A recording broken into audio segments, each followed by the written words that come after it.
देखो, एकादशी के दिन रात में 12 बजे से लेकर रात को 2 बजे तक स्नान करके, कोई अगरबत्ती जला के, दिया जला के, और हमारे घर वाले भगवान के सामने बैठकर, कोई भी हो, राम जी हो, बालाजी हो, पांडुरंग हो, कृष्ण हो, कोई भी भगवान हो हमारे घर वाले, उनके सामने दिया लगाओ, अगरबत्ती लगाओ, और एकादशी के दिन रात में 12 बजे से लेकर 2 बजे तक विष्णु सहस्त्र नाम के 12 पाठ करो।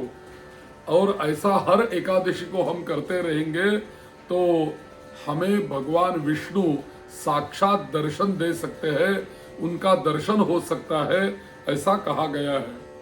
तो विष्णु जी का दर्शन पाने के लिए, उनकी कृपा पाने के लिए एकादशी के दिन रात में, मध्य रात्रि में 12 बजे से आगे 2 बजे तक विष्णु सहस्त्र नाम के 12 पाठ करो, हमें विष्णु जी का दर्शन हो सकता है।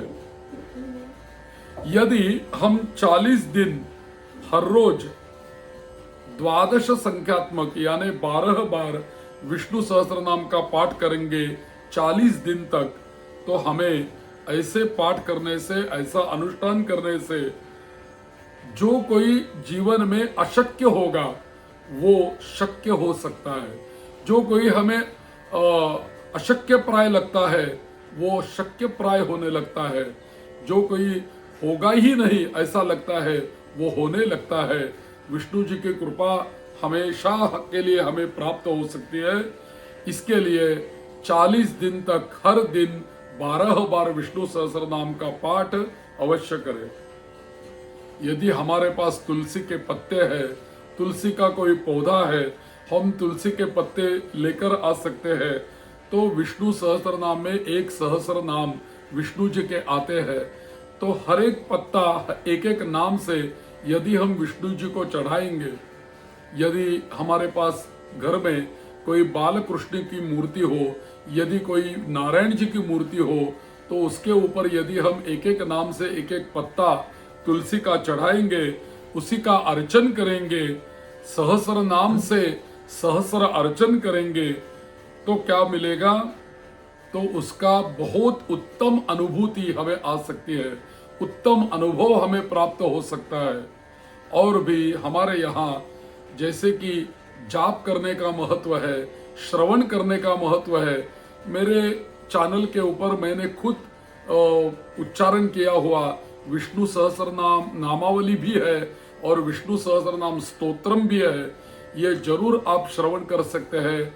मैं नीचे डिस्क्रिप्शन बॉक्स में उसकी लिंक अभी दे रहा हूँ, तो जरूर उसको क्लिक करके पूरा विष्णु सहस्त्र नाम जरूर श्रवण करें। और यदि हमारे यहाँ श्रवण करने का महत्व है, पाठ करने का महत्व है, उतना ही हमारे यहाँ हवन का भी महत्व होता है। हमें श्रवण करने से जितना फल मिलता है उससे ज्यादा यदि हम पठन करेंगे तो फल मिलेगा। लेकिन पाठ करने से भी बेहतर फल और पाठ करने से भी ज्यादा फल हमें मिलता है हवन करने से। हवन से बेहतर कोई फल नहीं होता, यज्ञ के ऊपर कोई फल नहीं होता।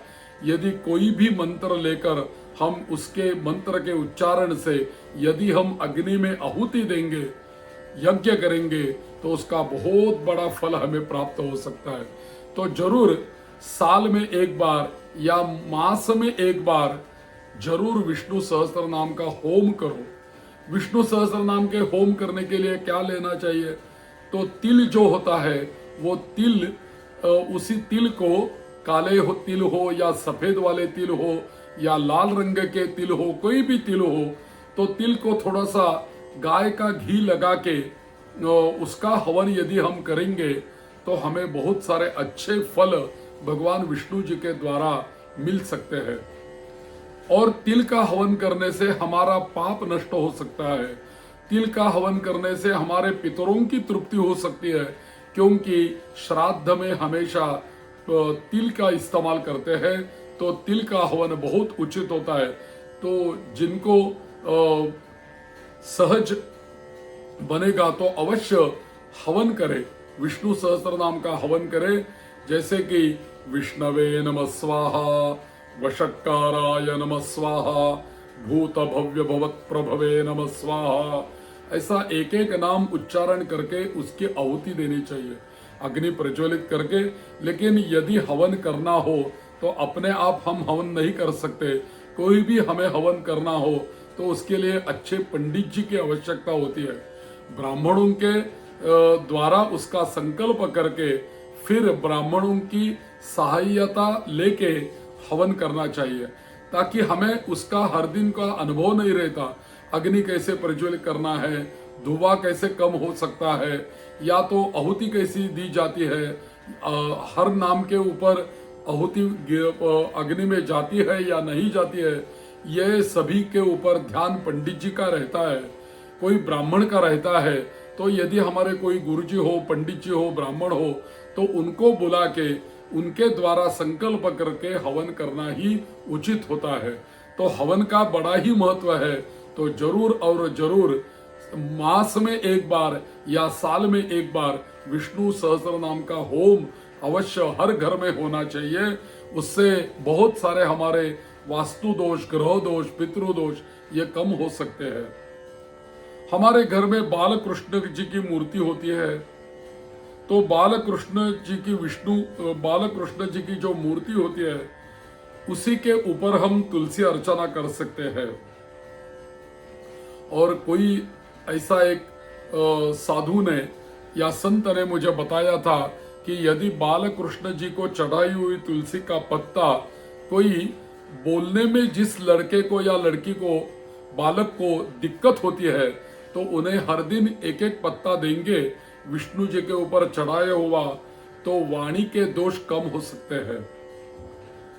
और भी खाली पत्ता विष्णु जी तुलसी का खाना नहीं, उसी के साथ विष्णु सहस्त्र नाम का उच्चारण करने का भी प्रयास करना जरूरी है।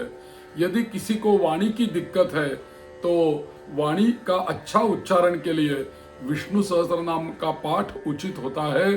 तो जरूर विष्णु सहस्त्र नाम का चढ़ाया हुआ पत्ता भी हर दिन खाए और विष्णु सहस्त्र नाम का उच्चारण का भी प्रयास करे, तो हमें लाभ मिल सकता है। और भी आगे है हमारा जो वास्तु दोष होता है, जिस घर में हम रहते हैं उस वास्तु में कुछ दोष होते हैं, तो हमारे वास्तु दोष को निराकरण करने के लिए हर दिन वास्तु में खड़े आवाज से या तो हमारे घर के सभी परिवार जनों को इकट्ठा लेके सामूहिक रूप से विष्णु सहस्त्र नाम का खड़े आवाज से पाठ करना चाहिए। लेकिन वास्तु दोष निराकरण करने के लिए हर दिन 3 बार विष्णु सहस्त्र नाम का पाठ करना चाहिए, और वो भी 7 दिन तक करना चाहिए। देखो, बुधवार को शुरू करे और बुधवार को समाप्ति करे, यानी 7 दिन, हर दिन 3 बार विष्णु सहस्त्र नाम का पाठ हो जाएगा। तो 7 दिन के बाद 24 पाठ, सात्विक 21 पाठ हो जाएंगे। हर दिन 3 करेंगे तो 21 हो जाएंगे, और गुरुवार के दिन 3 किया तो 24 पाठ हो जाएंगे। तो वास्तु दोष का निराकरण करने के लिए हर दिन 3 पाठ करना और 7 दिन पर्यंत ये उचित होता है। यदि कोई बाहर वाला हमें पीड़ा हो, तकलीफ हो, तो उसके लिए और भी कोई हमारे यहाँ कोई मानसिक या बौद्धिक कोई रुग्ण हो, तो उसके लिए भी खड़े आवाज से हर रोज सायं और सुबह भी जल्दी प्रातः काल में भी पाठ करना उचित होता है। और जो ऐसा कोई बाधिक व्यक्ति है, जो कोई रुग्ण है, उसको हम ये विष्णु सहस्त्र नाम सुना सकते हैं, उसको श्रवण कर, उसको कान के ऊपर उसको हमारा आवाज जाना चाहिए, ऐसे हम पाठ कर सकते हैं। यदि हम सुनाएंगे उसको विष्णु सहस्त्र नाम, तो कुछ बदलाव हो सकता है। तो विष्णु सहस्त्र नाम का श्रवण, यदि हम किसी को हॉस्पिटल में मिलने के लिए गए, किसी रुग्ण को मिलने के लिए गए, किसी बीमार आदमी को मिलने के लिए गए, तो थोड़ा समय निकाल के जाइएगा, विष्णु सहस्त्र नाम का पुस्तक लेके जाइएगा और उसके बिछाने के पास ही बैठकर उसे पूरा विष्णु सहस्त्रनाम का पाठ सुनाइएगा। तो ऐसे पाठ सुनाने से उनको रोग जो होता है या पीड़ा जो होती है वो कम हो सकती है और या तो मुक्ति मिल सकती है रोग से। ऐसा विष्णु सहस्त्रनाम का सामर्थ्य होता है। तो घर में भी कोई बीमार हो, यदि कोई व्याधिग्रस्त हो तो विष्णु सहस्त्रनाम करना ही उचित होता है। कोई बुखार हो या ज्वर हो उसके लिए अवश्य विष्णु सहस्त्रनाम या तो पठन करे या तो दूसरे द्वारा श्रवण करे। इससे भी हमें फल मिलता है। यदि कोई हमारे घर के पास या हमारे गांव में, हमारे शहर में कोई कृष्ण का मंदिर है, विष्णु का मंदिर है, तो विष्णु जी के मंदिर में जाकर इसका पाठ यदि हम करेंगे तो उससे हमें बहुत लाभ मिल सकता है, बहुत अच्छा फल मिल सकता है। और हमारा जो अहित होता है वो अहित का नाश हो सकता है यदि हम विष्णु मंदिर में जाके इसका पाठ करेंगे तो। दूसरा एक है कि विष्णु सहस्त्रनाम का पाठ करने से पहले रुद्र का शाप विमोचन होना जरूरी है। तो इसके लिए विष्णु सहस्त्रनाम से पहले नमः शिवाय नमः शिवाय नमः शिवाय 11 बार जाप करे और बाद में विष्णु सहस्त्रनाम का पाठ करे। फिर विष्णु सहस्त्रनाम का पाठ समाप्त होने के बाद फिर 11 बार नमः शिवाय नमः शिवाय नमः शिवाय बोले और नमो भगवते वासुदेवाय ऐसा भी जाप करे और बीच में विष्णु सहस्त्रनाम का पाठ करे।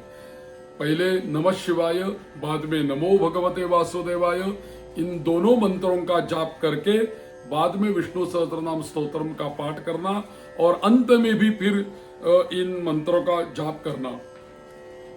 और भी विष्णु सहस्त्रनाम का जो फलश्रुति है वो फलश्रुति यदि हमें 2 बार 3 बार 4 बार 11 बार यदि हमें विष्णु सहस्त्रनाम बोलना है, पाठ करना है, तो फलश्रुति और प्रास्ताविक जो है वो एक ही बार पठन कर सकते हैं।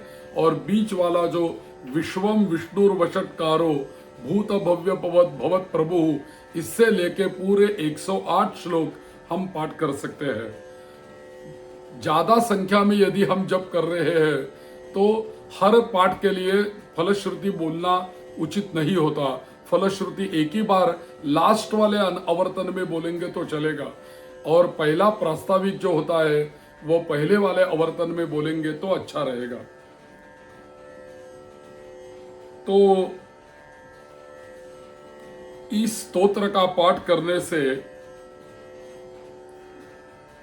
सभी दानों का फल मिलता है, सभी देवों के पूजन का फल मिलता है। यदि हम पिप्पल के पेड़ के पास जाके यदि हम विष्णु जी का ध्यान करेंगे और ये विष्णु जी का मंत्रों का जाप करेंगे या विष्णु सहस्त्रनाम का पाठ करेंगे तो हमें क्या लाभ मिलता है। हमारे पिछले जन्मों के भी अनेकों पापों का नाश हो सकता है और जो संचित पाप होते हैं उनका भी नाश विष्णु सहस्त्रनाम का पाठ पिप्पल के पेड़ के पास बैठने से और जाप करने से होता है। तो अवश्य यदि कोई पिप्पल का पेड़ हो, यदि मंदिर में या तो कोई कहाँ भी पिप्पल का पेड़ हो, उसकी छाया में बैठे, उसके पेड़ के पास जाके बैठे और पूरा विष्णु सहस्त्रनाम का पाठ करे तो उससे हमें बहुत सारा फल मिलता है। और भी यदि कोई हमारे गांव में यदि शहर में शिवजी का मंदिर हो तो शिवजी के मंदिर में जाके भी हम विष्णु सहस्त्रनाम का पाठ कर सकते हैं, उससे भी हमें बहुत लाभ मिलता है। शिवालय में जाके विष्णु सहस्त्रनाम का पाठ यदि हम करेंगे तो अनेकों गायों का दान करने से जो पुण्य हमें प्राप्त होता है वही शिवालय में जाके विष्णु सहस्त्रनाम का पाठ करने से हमें पुण्य मिलता है।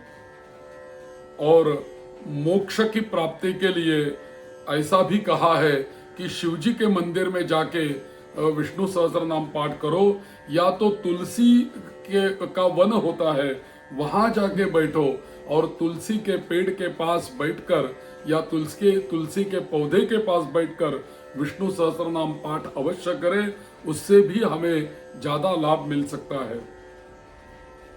और भी विष्णु जी के पूरे विष्णु सहस्त्रनाम में अच्युत, अनंत और गोविंद ये 3 नाम बहुत ही प्रसिद्ध है। ये तीनों नामों को महाऔषधि ऐसा कहा गया है। तो अनेकों रोगों का नाश होने के लिए इन तीनों नामों का हम हमेशा उच्चारण कर सकते हैं, और इन तीनों नाम का उच्चारण करने से कोई भी व्याधि और ज्वर या कुछ भी हो तो उससे हमें आराम मिलता है।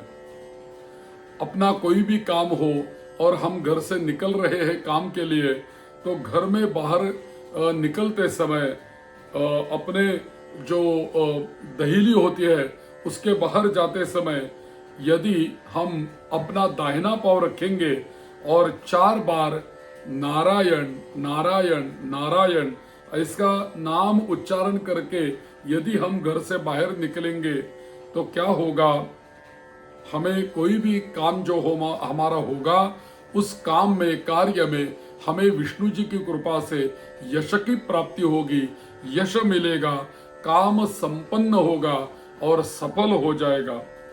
पूरा विष्णु सहस्त्रनाम यदि पाठ करने के लिए समय नहीं है तो नमो भगवते वासुदेवाय, नमो भगवते वासुदेवाय, नमो भगवते वासुदेवाय, अच्युताय नमः, अनंताय नमः, गोविंदाय नमः, ऐसा भी जाप हम कर सकते हैं। तो देखो, विष्णु सहस्त्रनाम के बारे में ये जानकारी इन वीडियो के द्वारा हम ले रहे हैं। इसके बारे में बहुत सारी जानकारी आगे बाकी है, तो आगे वाले वीडियो में हम देने का प्रयास करेंगे। ऐसे ही हमारे इस चैनल को जुड़े रहे और मुझसे जुड़े रहे, ताकि और चैनल सब्सक्राइब भी करे, या तो नोटिफिकेशन आपको आता रहेगा। सब्सक्राइब करने के बाद जो विकल्प आता है ऑल, तो ऑल सिलेक्ट करके रखें तो आपको नोटिफिकेशन पहले आ जाएगा। और भी यदि वीडियो पसंद आ जाएगा तो लाइक करो, शेयर करो और हमारा चैनल सब्सक्राइब करो। इतनी ही आपको प्रार्थना है। नमो नारायणाय, नमो नारायणाय, नमो नारायणाय।